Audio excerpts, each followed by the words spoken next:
Happy August, everybody. I hope you all had a great July. We have a jam-packed RPAG Scoop this month, and I hope you're ready for it. I'm going to toss it on over for a little sneak preview of the Ritz-Carlton for our Limitless 2023 conference happening in September. So I'll pass it on over to her, and I'll see you guys after. Hi everyone, I'm Veronica Lee. I'm Chief Relations Officer for RPAG, and I'm here at the beautiful Ritz-Carlton Laguna Niguel, which is the venue for the 2023 September National Conference for RPAG. As soon as you enter the Ritz-Carlton, you're greeted with a beautiful lobby with fresh cut flowers daily and the nicest staff that you have ever met. Moving on towards our Dana lawn, where we host our sunset dinner with a gorgeous ocean view. You can see all of the surfers during the day, ride in the waves, and all of the beachgoers that you are welcome to go get rental equipment from the Ritz-Carlton. And no stay would be complete without a gorgeous sunset. So we hope you've enjoyed this little sneak peek. If you haven't registered, please do so right away. And I can't wait to see you in September. Thank you so much, Veronica, for that amazing sneak preview. We hope to see you there in September. And if you happen to see me while you're there or Veronica, make sure that you come up and say hello. We would love to meet you. And now I want to show you a little bit of a highlight reel from last year's conference to get you excited for this year. Take a look.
Doesn't the food and that view look amazing? I know everybody last year had a great time. I know I had a great time, and I am so excited to see you all. So make sure that you guys register, and if you need to book your hotels, reach out to support@rpag.com, and they will be able to help you. So now we're going to move on to the Q3 Fiduciary Hot Topics with our ERISA attorney, John Nelson. Take it away, John. Hello, my name is John Nelson. I'm with Retirement Plan Advisory Group. I'm an ERISA attorney. I'm going to walk you through some updates for ERISA today as part of the RPAG Scoop. The first thing I want to talk about is recent IRS guidance on allocating forfeitures and revenue credits. In February, the Treasury Department published a proposed regulation regarding the use and timing of assets held in the plan's forfeiture account. The proposed regulation confirms that forfeiture should not remain unallocated indefinitely. Now, remember, the concept here is if your plan has a vesting schedule, somebody terminates employment before they're 100% vested, their vested benefit is distributed, the unvested benefit is forfeited and stays in the account. Typically, that unvested benefit is allocated by the record keeper to a forfeiture account under the plan. The concern of the IRS is they don't want to see money unallocated carried over from year to year.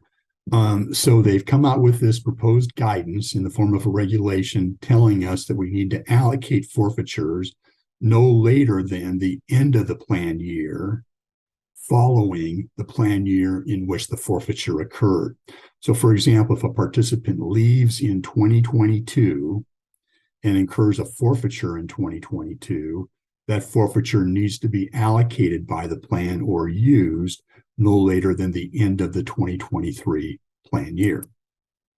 Now, you need to look at your plan document to see how forfeitures are used. The plan document will specify what forfeitures can be used to pay for. Typically, forfeitures are used in one of three ways: to pay reasonable plan expenses, such as record-keeping fees, to reduce the employer contribution, or allocated in proportion to participant accounts. And typically, when the forfeiture is allocated to participant accounts, it's allocated in the same manner as an employer contribution, for example, in proportion to compensation. Now, the other way money comes up in a plan and can be unallocated is with respect to revenue credits. Now, remember, a revenue credit exists when plan investments generate revenue sharing that exceeds the record keeper's fees. The mutual fund may pay revenue sharing to the record keeper. The record keeper uses that revenue sharing to offset their fee. If the revenue sharing is more than the agreed upon fee, that excess revenue sharing is typically credited by the record keeper to either an ERISA account or a revenue credit account, regardless of what it's called. Now, revenue credits may be used to pay for administrative expenses not charged by the record keeper, such as attorney fees, legal fees, accounting fees, audit fees, that sort of thing. Any amounts not used to pay expenses must be allocated to participant accounts. Generally, revenue credits are allocated pro rata to the participant with an account balance at a certain date. So revenue credits get allocated to participant accounts, but in a different manner than forfeitures. Remember, forfeitures typically get allocated in the same manner as the contribution, i.e., in proportion to compensation among active participants. Revenue credits, on the other hand, if you're allocated to participant accounts, are typically done pro rata in proportion to participant account balances. Now, the proposed regulation talks about allocating forfeitures in a timely manner. It does not talk about timely allocation of revenue credits, but I think the concept is the same and the timing should be the same. Because remember, the concern is that you can't have unallocated dollars carried over year to year in a defined contribution plan. Typically, all the money inside the defined contribution plan needs to be allocated to an individual account for a participant. So the concept is revenue credits should not be carried over year to year as unallocated plan assets either. Okay? Now, this new rule is effective for plan years beginning on or after January 1, 2024. So to provide transition relief, the rule says that any any forfeitures incurred prior to 2024 will be deemed to have occurred during 2024. So let's say that you've got a plan that's been that's been carrying forfeitures over year to year, going all the way back. Let's maybe 2019, 2020, 2021, 2022. They haven't been allocating forfeitures.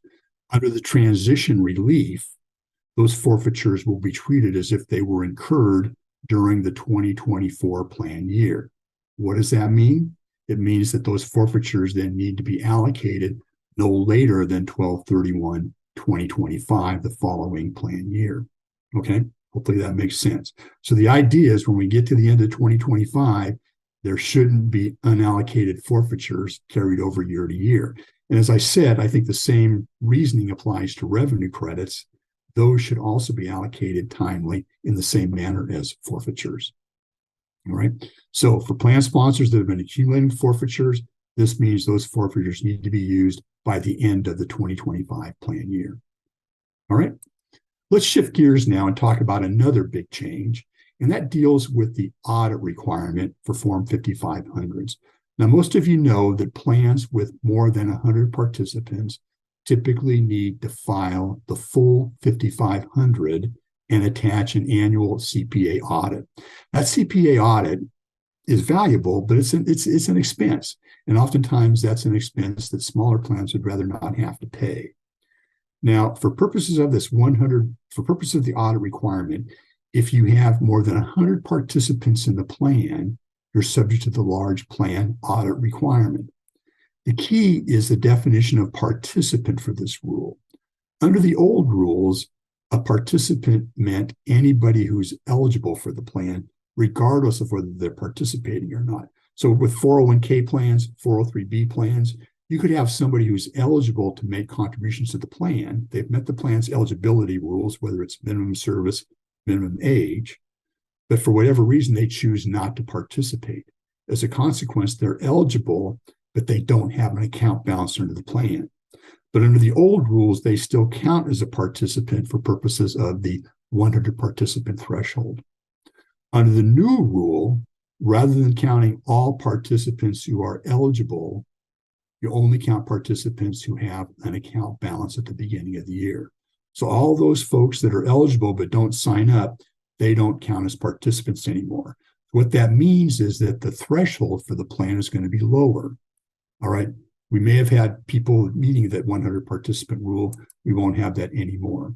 Now, this new rule is effective for plan years beginning on or after January 1, 2023. So the audit requirements for the 2022 plan years are still based on the prior accounting rules. So just to be clear, the CPAs right now are working on audits for 2022, and for 2022, the old rule still applies. So for 2023, which will be administration 5500 audit for taking place in 2024, the new rules apply for the 2023. So you may have an audit requirement right now, but for 2023, that will drop off. What's the impact? The DOL estimates that as many as 19,500 filers that are currently filing as a large plan with an audit requirement won't have to do that beginning in 2023. Big change. Okay. Thank you very much for the RPAG scoop. I appreciate your time and look forward to talking with you again soon. Thank you. Bye-bye. Thank you so much, John, for that great insight to our Q3 fiduciary hot topics. I'm excited to now hand over the cone to Scott from Principal, and he's going to be giving us an update into what they're working on. First of all, thank you. My name is Scott Boyd. I am Senior Vice President of Retirement Distribution at Principal Financial Group. And I want to say thank you to all of the RPAG advisors we've had the privilege to work with over the years.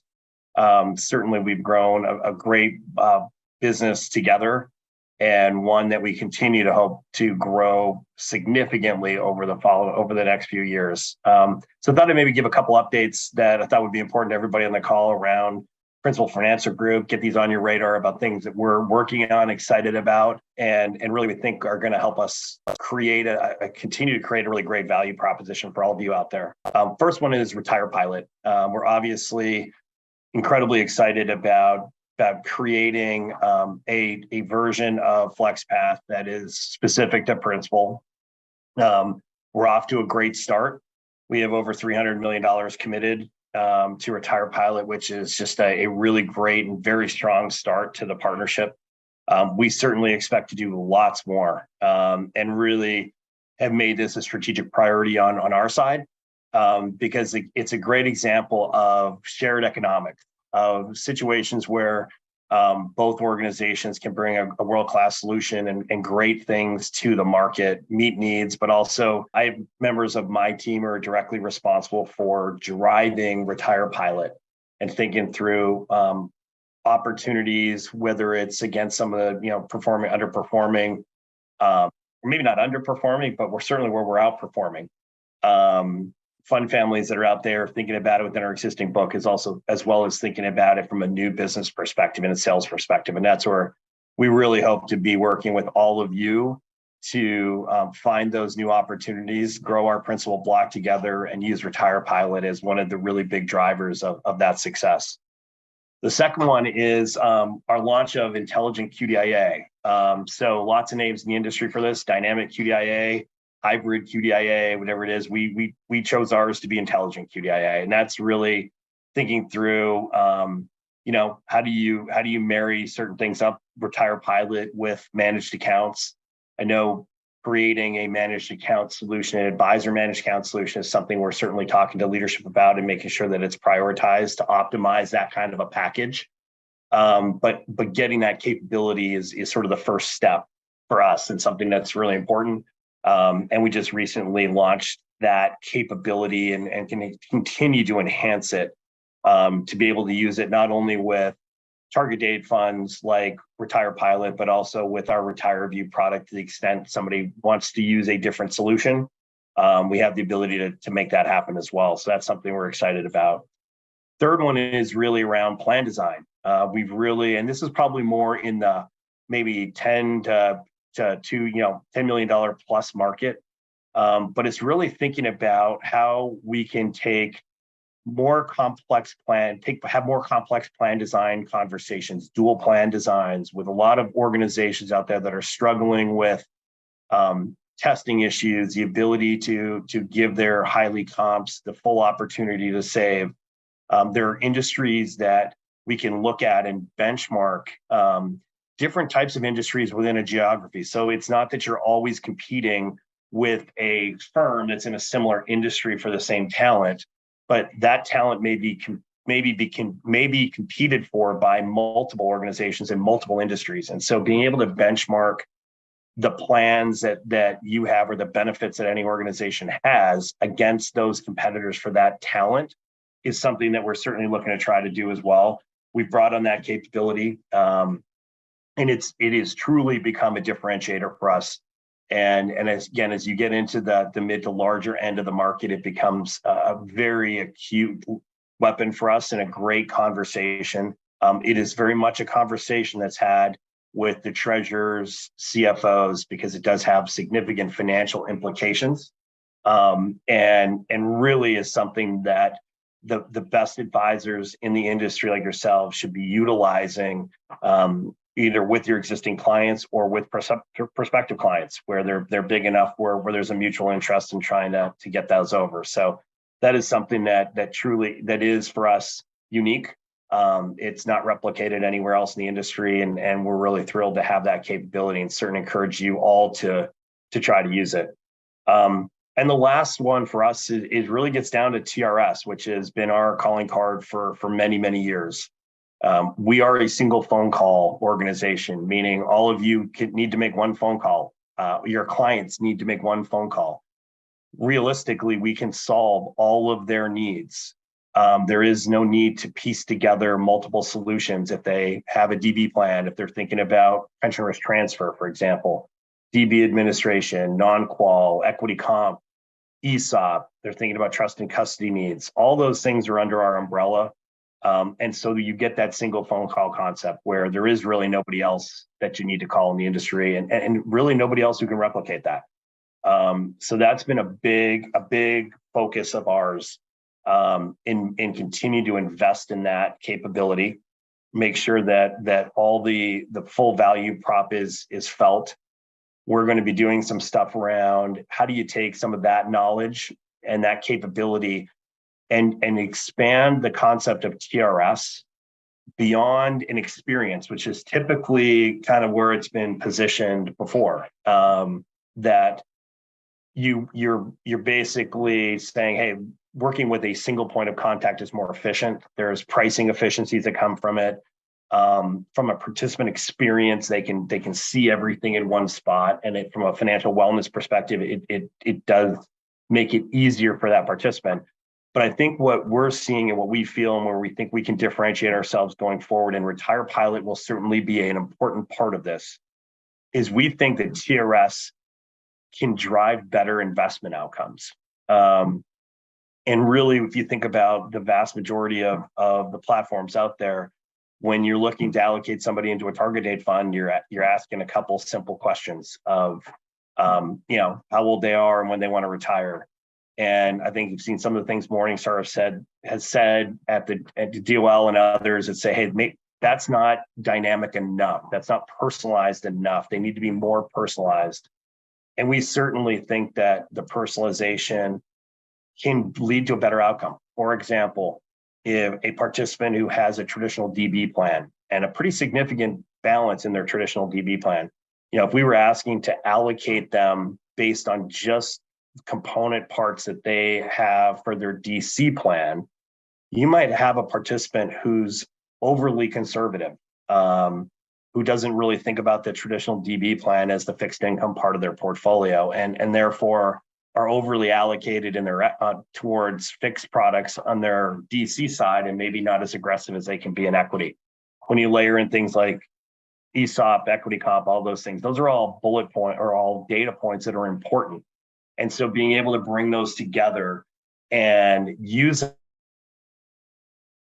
to drive different decision making around investment allocation, we think is truly going to be, again, a differentiator and not something anybody else can replicate. So I'll maybe end by where I started, by thanking all of you for the partnership, for your trust in working with Principal.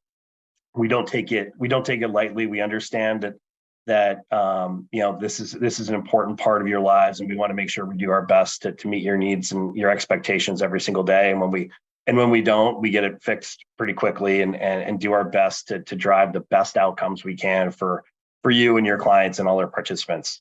So with that, I will say thank you. Wish all of you the best of luck. Hope you enjoy the summer. Stay cool. And we'll certainly look forward to having more conversations with all of you in the future. Thank you. Thank you so much for tuning into our August RPAG Scoop. We hope you enjoyed it, and we can't wait to see you next month for September's, where we'll be getting ready for National Conference. See you there.